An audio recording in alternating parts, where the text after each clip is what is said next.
Just So Stories by Rudyard Kipling. That Cat That Walked by Himself.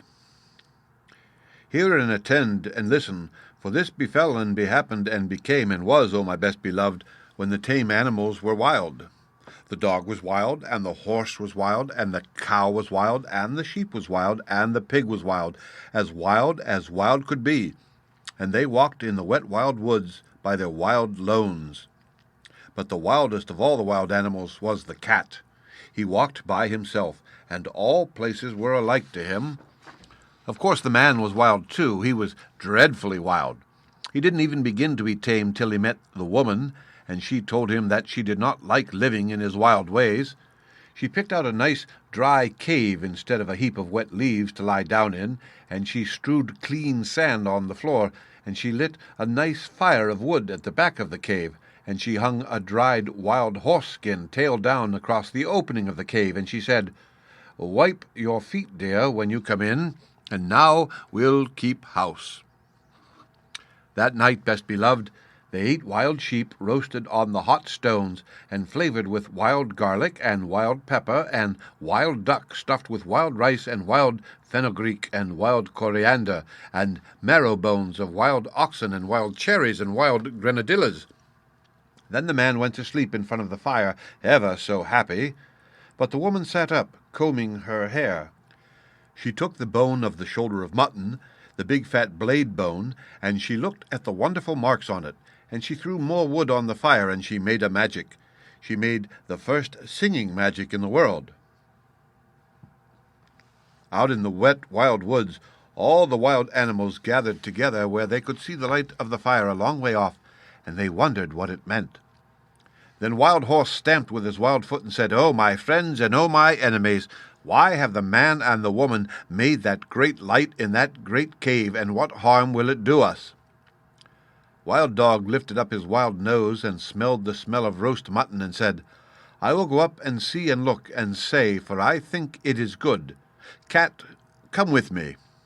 "Nenai," said the cat, "I am the cat who walks by himself, and all places are alike to me. I will not come."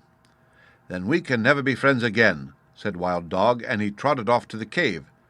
But when he had gone a little way, the cat said to himself, "All places are alike to me. Why should I not go too and see and look and come away at my own liking?" So he slipped after Wild Dog softly, very softly, and hid himself where he could hear everything. When Wild Dog reached the mouth of the cave, he lifted up the dried horse-skin with his nose and sniffed the beautiful smell of the roast mutton, and the woman, looking at the blade bone, heard him and laughed and said, "Here comes the first. Wild thing, out of the wild woods, what do you want?" Wild Dog said, "Oh, my enemy and wife of my enemy, what is this that smells so good in the wild woods?" Then the woman picked up a roasted mutton bone and threw it to Wild Dog and said, "Wild thing out of the wild woods, taste and try." Wild Dog gnawed the bone, and it was more delicious than anything he had ever tasted, and he said, "Oh, my enemy and wife of my enemy, give me another." The woman said, "Wild thing out of the wild woods, help my man to hunt through the day and guard this cave at night, and I will give you as many roast bones as you need." "Ah," said the cat, listening, "this is a very wise woman, but she is not so wise as I am." Wild Dog crawled into the cave and laid his head on the woman's lap and said, "Oh, my friend and wife of my friend, I will help your man to hunt through the day, and at night I will guard your cave." "Ah," said the cat, listening, "that is a very foolish dog." And he went back through the wet wild woods, waving his wild tail and walking by his wild lone. But he never told anybody. When the man waked up, he said, "What is Wild Dog doing here?" And the woman said, "His name is not Wild Dog any more, but the First Friend, because he will be our friend for always and always and always. Take him with you when you go hunting." Next night the woman cut great green armfuls of fresh grass from the water meadows and dried it before the fire so that it smelt like new-mown hay. And she sat at the mouth of the cave and plaited a halter out of horsehide, and she looked at the shoulder of mutton bone, at the big, broad blade bone, and she made a magic. she made the second singing magic in the world. Out in the wild woods, all the wild animals wondered what had happened to Wild Dog, and at last Wild Horse stamped with his foot and said, "I will go and see and say why Wild Dog has not returned. Cat, come with me." "Nanai," said the cat, "I am the cat who walks by himself, and all places are alike to me. I will not come." But all the same he followed Wild Horse softly, very softly, and hid himself where he could hear everything. When the woman heard Wild Horse tripping and stumbling on his long mane, she laughed and said, "Here comes the second. Wild thing out of the wild woods, what do you want?" Wild Horse said, "Oh, my enemy and wife of my enemy, where is Wild Dog?" The woman laughed and picked up the blade bone and looked at it and said, "Wild thing out of the wild woods, you did not come here for Wild Dog, but for the sake of this good grass." And Wild Horse, tripping and stumbling on his long mane, said, "That is true. Give it to me to eat." The woman said, "Wild thing out of the wild woods, bend your wild head and wear what I give you, and you shall eat this wonderful grass 3 times a day." "Ah," said the cat, listening, "this is a clever woman, but she is not so clever as I am." Wild Horse bent his wild head, and the woman slipped the plaited hide halter over it, and Wild Horse breathed on the woman's feet and said, "O my mistress, and wife of my master, I will be your servant for the sake of the wonderful grass." "Ah," said the cat, listening, "that is a very foolish horse." And he went back through the wet wild woods, waving his wild tail and walking by his wild lone. But he never told anybody. When the man and the dog came back from hunting, the man said, "What is Wild Horse doing here?" And the woman said, "His name is not Wild Horse any more, but the first servant, because he will carry us from place to place for always and always and always. Ride on his back when you go hunting." Next day, holding her wild head high that her wild horns should not catch in the wild trees, Wild Cow came up to the cave, and the cat followed and hid himself just the same as before, and everything happened just the same as before, and the cat said the same things as before, and when Wild Cow had promised to give her milk to the woman every day in exchange for the wonderful grass, the cat went back through the wet wild woods, waving his wild tail and walking by his wild lone just the same as before. But he never told anybody. And when the man and the horse and the dog came home from hunting and asked the same question, same as before, the woman said, "Her name is not Wild Cow any more, but the giver of good food. She will give us the warm white milk for always and always and always, and I will take care of her while you and the first friend and the first servant go hunting."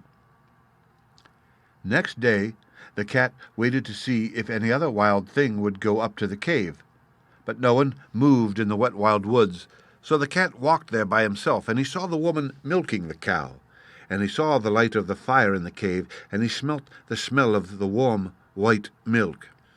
Cat said, "O my enemy and wife of my enemy, where did Wild Cow go?" The woman laughed and said, "Wild thing out of the wild woods, go back to the woods again, for I have braided up my hair, and I have put away the magic blade bone, and we have no more need of either friends or servants in our cave." Cat said, "I am not a friend, and I am not a servant. I am the cat who walks by himself, and I wish to come into your cave." Woman said, "Then why did you not come with first friend on the first night?" Cat grew very angry and said, "Has Wild Dog told tales of me?" Then the woman laughed and said, "You are the cat who walks by himself, and all places are alike to you. You are neither a friend nor a servant. You have said it yourself.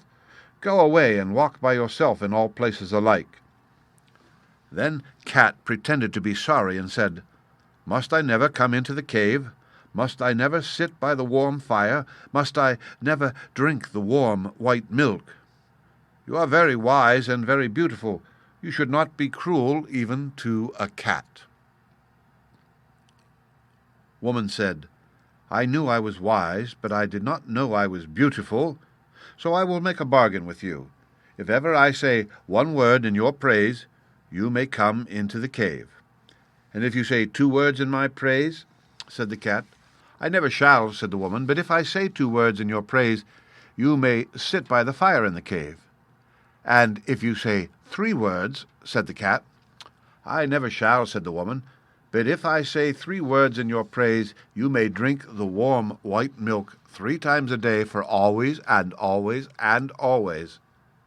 Then the cat arched his back and said, "Now let the curtain at the mouth of the cave, and the fire at the back of the cave, and the milk pots that stand beside the fire, remember what my enemy and the wife of my enemy has said."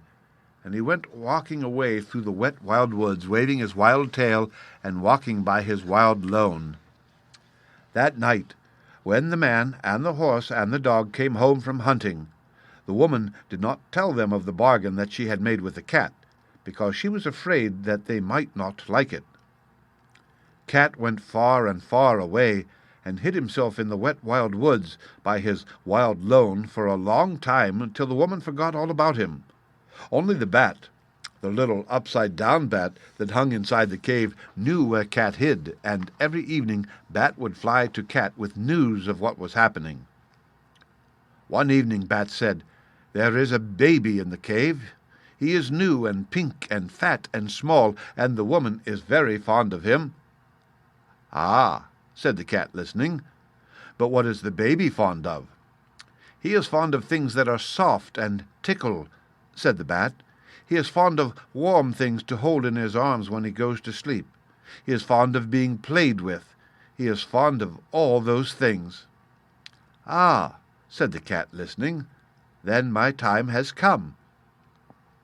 Next night Cat walked through the wet wild woods and hid very near the cave till morning time, and man and dog and horse went hunting. The woman was busy cooking that morning, and the baby cried and interrupted. So she carried him outside the cave and gave him a handful of pebbles to play with. But still the baby cried. Then the cat put out his patty paw and patted the baby on the cheek, and it cooed. And the cat rubbed against its fat knees and tickled it under its fat chin with his tail, and the baby laughed, and the woman heard him and smiled. Then the bat, the little upside-down bat that hung in the mouth of the cave, said, "O my hostess, and wife of my host and mother of my host's son, a wild thing from the wild woods is most beautifully playing with your baby." "A blessing on that wild thing, whoever he may be," said the woman, straightening her back, "for I was a busy woman this morning, and he has done me a service." That very minute and second, best beloved, the dried horse-skin curtain that was stretched tail down at the mouth of the cave fell down, whoosh, because it remembered the bargain she had made with the cat. And when the woman went to pick it up, lo and behold, the cat was sitting quite comfy inside the cave. "O my enemy, and wife of my enemy, and mother of my enemy," said the cat, "it is I, for you have spoken a word in my praise, and now I can sit within the cave for always and always and always. But still I am the cat who walks by himself, and all places are alike to me." The woman was very angry, and shut her lips tight, and took up her spinning-wheel and began to spin. But the baby cried because the cat had gone away, and the woman could not hush it, for it struggled and kicked and grew black in the face. "O my enemy, and wife of my enemy, and mother of my enemy," said the cat, "take a strand of the wire that you are spinning, and tie it to your spinning-wheel, and drag it along the floor, and I will show you a magic that shall make your baby laugh as loudly as he is now crying." "I will do so," said the woman, "because I am at my wit's end, but I will not thank you for it." She tied the thread to the little clay spindle-whorl and drew it across the floor, and the cat ran after it and patted it with his paws, and rolled head over heels, and tossed it backward over his shoulder, and chased it between his hind legs, and pretended to lose it, and pounced down upon it again, till the baby laughed as loudly as it had been crying, and scrambled after the cat, and frolicked all over the cave till it grew tired, and settled down to sleep with the cat in its arms. "Now," said the cat, "I will sing the baby a song that shall keep him asleep for an hour." And he began to purr, loud and low, low and loud, till the baby fell fast asleep. The woman smiled as she looked down upon the two of them, and said, "That was wonderfully done, No question but you are very clever, O cat." That very minute and second, best beloved, the smoke of the fire at the back of the cave came down in clouds from the roof, poof, because it remembered the bargain she had made with the cat, and when it had cleared away, lo and behold, the cat was sitting quite comfy close to the fire. "Oh, my enemy, and wife of my enemy, and mother of my enemy," said the cat, "it is I, for you have spoken a second word in my praise, and now I can sit by the warm fire at the back of the cave for always and always and always. But still I am the cat who walks by himself, and all places are alike to me." Then the woman was very, very angry, and let down her hair, and put more wood on the fire, and brought out the broad blade bone of the shoulder of mutton, and began to make a magic that should prevent her from saying a third word in praise of the cat. It was not a singing magic, best beloved, it was a still magic, and by the cave grew so still that a little wee mouse crept out of a corner and ran across the floor. "Oh, my enemy, and wife of my enemy, and mother of my enemy," said the cat, "is that little mouse part of your magic?" "Oh, gee, no, indeed," said the woman, and she dropped the blade bone and jumped upon the footstool in front of the fire and braided up her hair very quick, for fear that the mouse should run up it. "Aha," said the cat, watching, "then the mouse will do me no harm if I eat it?" "No," said the woman, braiding up her hair, "eat it quickly, and I will ever be grateful to you." Cat made one jump and caught the little mouse, and the woman said, "100 thanks.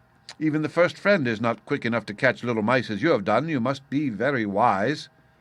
That very moment and second, O best beloved, the milk pot that stood by the fire crackled in 2 pieces, because it remembered the bargain she had made with the cat. And when the woman jumped down from the footstool, lo and behold, the cat was lapping up the warm white milk that lay in one of the broken pieces. "Oh, my enemy, and wife of my enemy, and mother of my enemy," said the cat, "it is I, for you have spoken 3 words in my praise, and now I can drink the warm white milk 3 times a day for always and always and always. But still I am the cat who walks by himself, and all places are alike to me." Then the woman laughed, and set the cat a bowl of the warm white milk, and said, "Oh, cat, you are as clever as a man. But remember that your bargain was not made with the man or the dog, and I do not know what they will do when they come home." "What is that to me?" said the cat. "If I have my place in the cave by the fire, and my warm white milk 3 times a day, I do not care what the man or the dog can do." That evening, when the man and the dog came into the cave, the woman told them all the story of the bargain, while the cat sat by the fire and smiled. Then the man said, "Yes, but he has not made a bargain with me, or with all proper men after me." Then he took off his 2 leather boots, and he took up his little stone axe, that makes 3, and he fetched a piece of wood and a hatchet, that is 5 altogether, and he set them out in a row, and he said, "Now we will make our bargain. If you do not catch mice when you are in the cave for always and always and always, I will throw these 5 things at you whenever I see you, and so shall all proper men do after me." "Ah," said the woman, listening, "this is a very clever cat, but he is not so clever as my man." The cat counted the 5 things, and they looked very knobby, and he said, "I will catch mice when I am in the cave for always and always and always, but still I am the cat who walks by himself, and all places are alike to me." "Not when I am near," said the man. "If you had not said that last, I would have put all these things away for always and always and always.